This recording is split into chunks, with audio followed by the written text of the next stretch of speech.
Sure, you can always shop around for flooring, but in the end, it all leads back to the one place you probably should have started, the experts at Carpet One.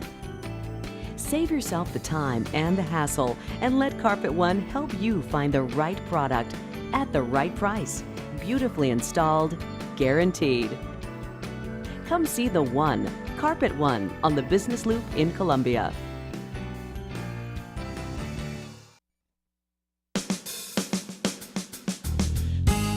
Good morning and welcome to Radio Friends on Friday, October the 28th. We have our very first Missouri Poet Laureate with us, Walter Bargen. Good to have you here, Walter Bargen. Good to be here, Paul. You want to do a poem today that kind of deals with Thanksgiving, even though we're about a month away from Thanksgiving. We're getting into that time of year. It is definitely that time of year, and by the time Halloween happens, you're already tumbling so fast towards Thanksgiving. Right. It seems like there's hardly any time between. And Christmas. The stores have got Christmas out already. Yeah. All right. But what's the name of this poem? Well, it's called The Feast. And you wrote it when? I've probably been working on it for a couple of years, and as you can see, I'm continuing to work on it. Oh, so it's not totally finished. With me, nothing is ever totally finished. All right. It's just abandoned. We have Walter Bargen right now. This is an early Thanksgiving feast. Yes. This was inspired by an actual event. Okay. The feast. 2 o'clock in the morning, Thanksgiving Day. Deer hunting over yesterday. No late night poached shots to awaken her. No bullet hole in the refrigerator door as reported in the next town. No siren hurtling through the air announcing a tornado or house fire. Just the vague apprehension that her husband has taken the dog, that they left to visit his mother, that she didn't want to go, didn't want to sit and listen to the inevitable failings of a daughter-in-law. All this and thirst from finishing the $50 bottle of cognac that has brought her to the kitchen to fill a glass with water when she smells gas. But she wasn't certain. Was this serious gas? Or just a faint wafting odor that was stirred by the door opening and closing?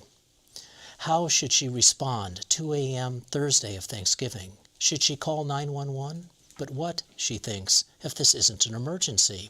And emergency trucks crowd the street, wake the neighbors with their flashing lights and sirens, and would be embarrassed, especially if it wasn't an emergency. So she called the police department and discussed her many issues with the dispatcher. Red and yellow Leviathan-sized trucks blocking the street, the noise waking if not shocking the neighborhood, and now saying to a stranger, what if it's not an emergency? What then? And the dispatcher, who continues to recommend that she dial 911, finally gives her the fire department's phone number, which she immediately calls and discusses the many issues. 2 firemen arrive in a white pickup, dressed in their bulky yellow regalia, wearing their large swept-back black-brimmed hats.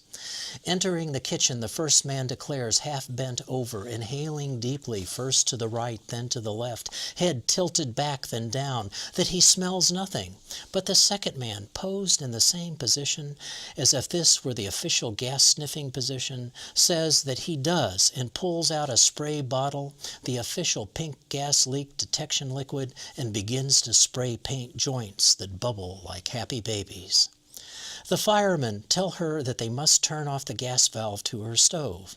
It's now a cold 3:30 in the morning on Thanksgiving, and who can she call to repair her stove? They tell her to call the gas man first thing in the morning.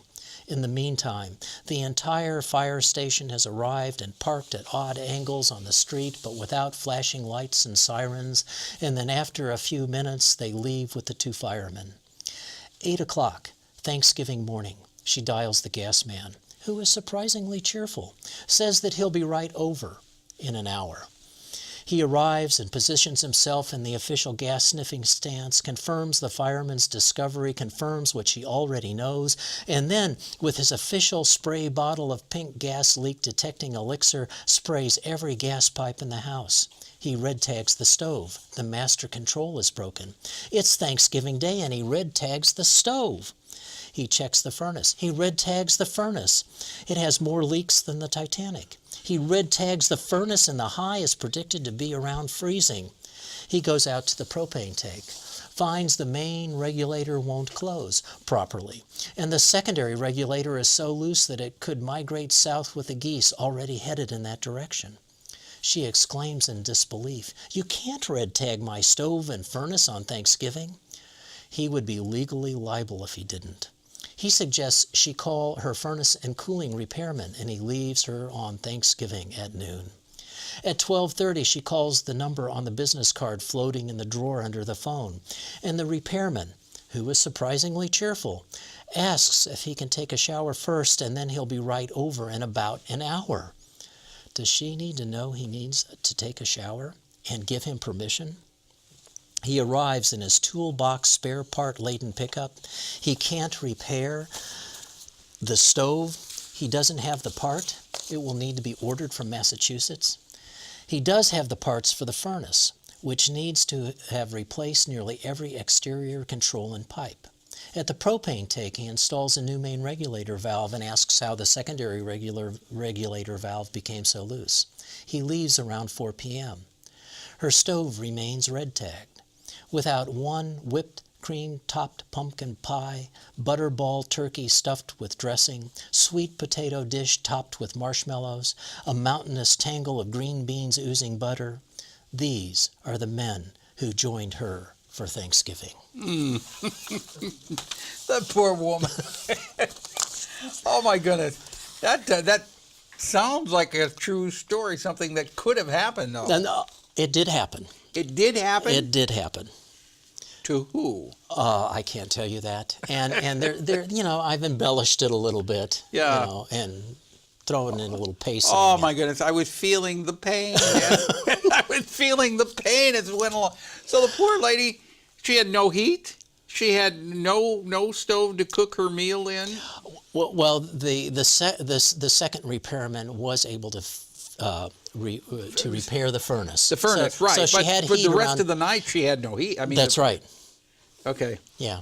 All right. Well, that's an interesting story there, Walter. I hope it doesn't happen to anybody listening to us or to us. But isn't it odd? It's like I believe that Thanksgiving is also the time when dentists find that they have the most cracked crowns, and it's not from eating. Yeah. It just seems like, holidays are moments of crises for people. That's true. That's true. I tell you, you've got you did a wonderful story there. You have wonderful books. They're available on Amazon.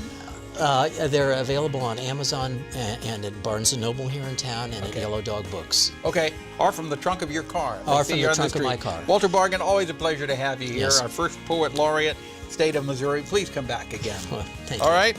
Monday, we've got singer-songwriter, storyteller Larry Brown. It's Halloween, so he's probably going to have a scary Halloween story for us. Have yourself a good day. Drop me an email, pepperp@missouri.edu. Bye-bye.